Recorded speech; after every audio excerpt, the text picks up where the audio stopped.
김성환 평론가, 양지열 변호사 자리했습니다. 오늘 첫 번째 주제 보겠습니다. 자신이 살고 있는 아파트에 불을 내고 대피하는 주민들에게 흉기를 휘두른 40대 잡혔습니다. 5명이나 숨졌고 조현병 환자였고 그동안 주민들과 시비로 5번이나 경찰에 신고가 있었는데 이 묻지마 범죄를 또 막지 못했습니다. 오늘 새벽에 일어난 사건이고 5명이나 숨졌습니다. 많은 분들이 아마 깜짝 놀라셨을 것 같은데요. 오늘 새벽 4시 30분 무렵이었습니다. 경남 진주의 임대 아파트에서 42살 안모 씨가 자신의 집에 불을 지르고 그리고 대피하는 주민들을 향해서 흉기를 휘두른 그런 사건입니다. 현재까지 사망자와 부상자가 총 18명인 것으로 확인되고 있습니다.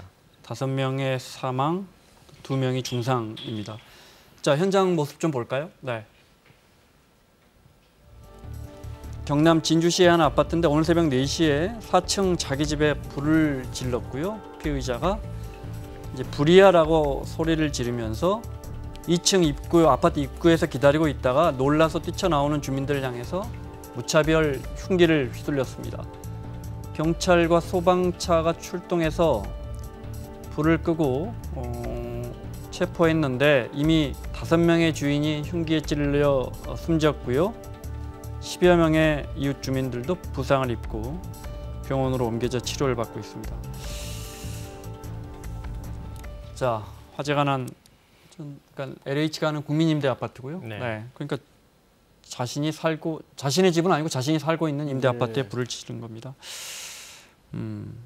지른 다음에 소리 지르고 화재 경보 울리고 사람들이 나오는 그 길목에서 기다리고 있었더군요. 그렇습니다. 새벽 시간대였고 자기가 살고 있는 집에 실제로 불을 질렀고 연기가 치솟았을 거 아닙니까? 그리고 화재 경보기를 작동시키니까 사람들은 당연히 대피를 해야 되는 상황이었는데 잠깐 화면에서 보셨겠지만 저기가 중앙 계단이 있는 복도식 아파트였던 거예요. 그러니까 양쪽에서 사람들이 쏟아져 나와서 그 가운데 통로를 향해서 내려와야 되는데 그 2층 계단 쪽에 자리를 하고 나오는 분들을 무차별적으로 흉기로 공격을 한 겁니다. 그러니까요. 화재로 인한 사망이 아니고 모두 다 흉기로 숨졌고 피해자 중에 주로 노약자 어린이들이 많고요. 네. 그러니까 지금 이 사망자 가운데 18살 청소년도 있고요. 12살 어린이도 지금 포함되어 있습니다. 12살 어린이도 있습니다. 네. 나머지 3명은 이제 60대, 70대인데요. 그러니까 지금 화재로 인해서 부상을 당한 인원보다 이른바 이제 흉기에 의한 그 상처를 자상이라고 하죠. 자상으로 인해서 부상을 당하거나 사망한 인원이 훨씬 더 많고요. 그래서 5명이 숨지고 2명이 현재 중상인 상태고 나머지 이제 4명이 경상인 것으로 확인되고 있습니다. 네. 이 조현병 전에 그 강남역 화장실에서 묻지마 살해 여성 기다린 가해자처럼 그 오윤선 교수가 앞서 다른 방송 보니까 이 조현병 환자들이 자기보다 약한 사람을 기다린다고 하더군요. 네, 사상자의 수를 늘리려 하는 경향이 있다. 그런 맥락인 것 같습니다. 이웃 주민 이야기 잠깐 들어보겠습니다.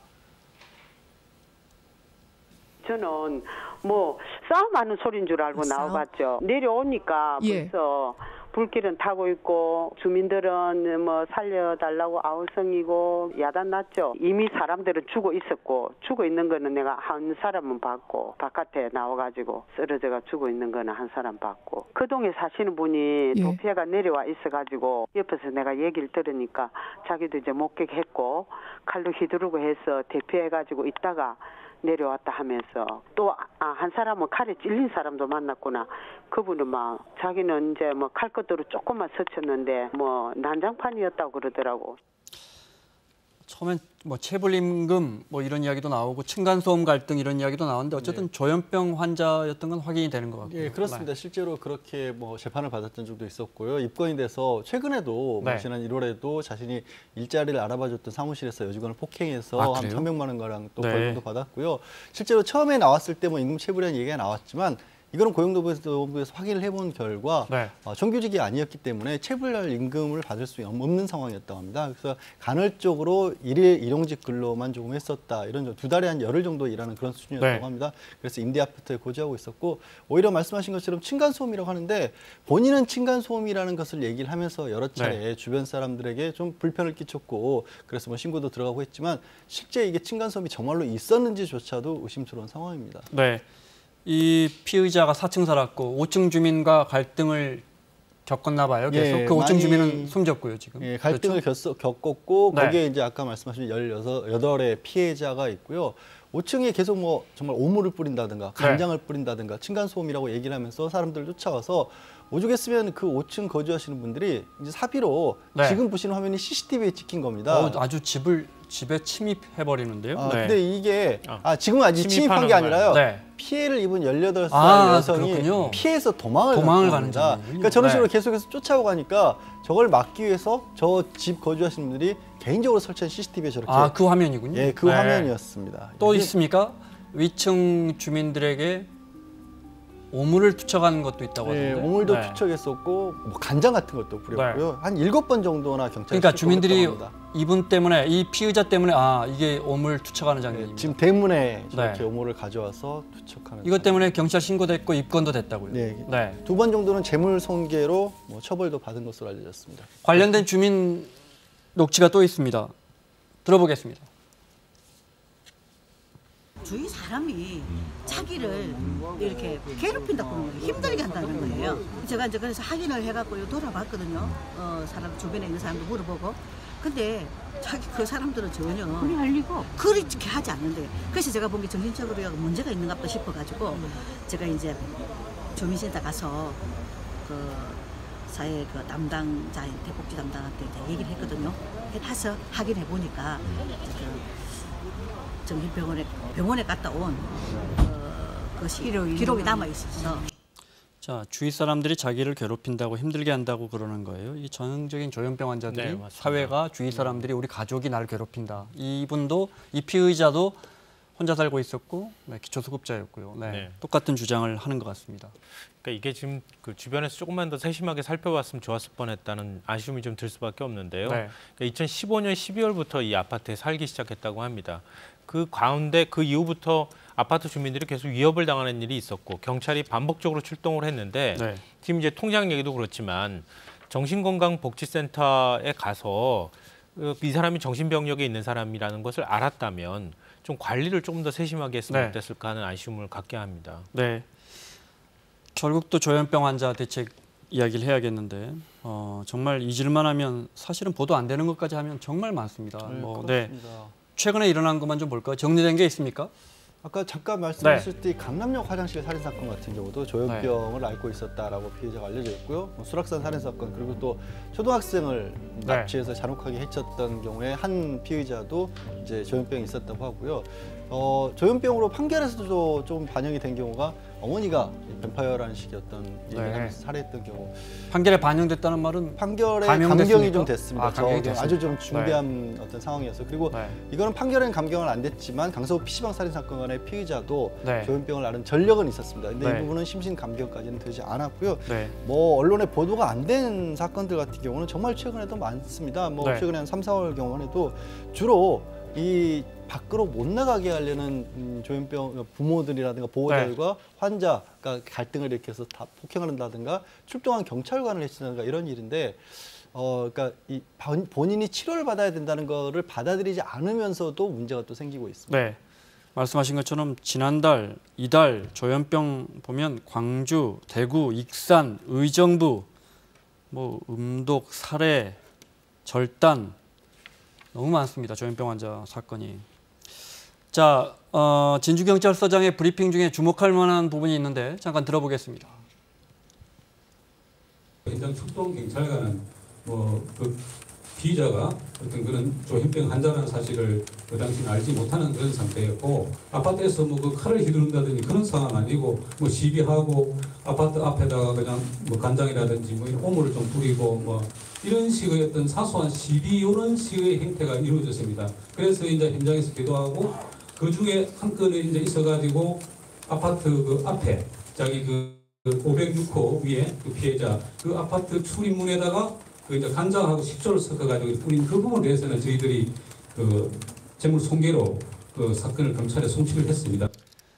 자, 5명이 숨지고 2명이 중태인데 이 사건을 막을 수 있었나 제도적으로 한번 따져보겠습니다. 방금 경찰서장 설명한 것처럼 신고가 5번이나 들어왔고요. 그러니까 아주 그 동 주민분들에게는 골칫거리였을 겁니다. 그죠? 또 두려움의 대상이었을 거고요. 그다음에 앞서 통장 이야기한 것처럼 통장은 주민센터 가서 복지 담당자에게 상담까지 했는데 복지 담당자가 이분이 조현병 환자라는 걸 알려줬다는 거 아니에요? 그러면 조현병 환자는 주민센터에 퇴원해서 중증 환자는 등록해서 정부가 관리하게 돼 있는데 근데 경찰은 출동하면서 피의자가 그런 조현병 환자라는 사실을 몰랐다는 거 아니에요? 제도적으로 허점이 있는 거죠. 허점도 있고요. 네. 한편으로 보면 이 경찰서장이 조금 전에 설명한 것처럼 중대 범죄가 일어나기 전까지는 강제 처분이라는 것도 할 수 없고 예방적 조치도 할 수 있는 권한이 경찰에게는 없다라는 거예요. 네. 더 나아가서 국가의 현재 지자체 같은 경우에도 한때 이제 조현병을 비롯한 어떤 정신질환자 분들에 대한 강제 처분, 뭐 강제 입원 같은 것들이 인권을 해치는 사례가 좀 종종 발생을 하면서 네. 강제 처분을 하기가 상당히 어렵게 법적으로 만들어져 있거든요. 네. 근데 그게 그 처분을 거치는 과정에서 이런 문제를 예방하지 못하는 그런 경우도 있어요. 그러니까 인권을 보호하는 건 굉장히 중요한 일이고 분리시 지켜야 될 일이지만 또 그렇다고 또 위험의 요소가 분명히 보이는데도 그거를 바로 막을 수 없는 네. 그런 상황도 좀 흠결이 어딘가에 양절 변호사 지적한 것처럼 설령 주민센터에서 이분이 매우 중증 환자고 한 3년 전까지 투약을 했는데 조현병으로 주민들이 자꾸 이야기를 한다 하고 경찰에 고지한들 경찰이 이 사람을 주의 깊게 관리한들 여기서 이제 현실적인 문제가 나옵니다. 예측하기도 어렵고요. 그러니까 지금 우리가 좀 구분을 해서 생각해 봐야 되는데요. 네. 첫째, 조현병 환자는 무조건 위험한 사람인가 이 부분하고 얼마나 체계적으로 관리할 것인가 이 두 네. 가지를 분리해야 됩니다. 그러니까 일반적으로 조현병 환자의 범죄율은 비질환자에 비해서 오히려 15분의 1 정도로 낮습니다. 일반 사람들보다 범죄율이 낮죠. 예, 0.08%에 불과합니다. 네. 그렇기 때문에 체계적으로 관리만 하면 이런 문제가 발생하지 않을 수 있다 이런 거고요. 체계적으로 관리하는 것은 앞서도 말씀하셨던 것처럼 인권 문제 때문에 강제 입원이 지금 쉽지 않은 상황이거든요. 네. 그 이후에 관리도 지금 허술합니다. 그래서 얼마 전에 뭐 이 시간대 저희가 얘기도 했었지만 강북 삼성병원의 임세원 교수가 네.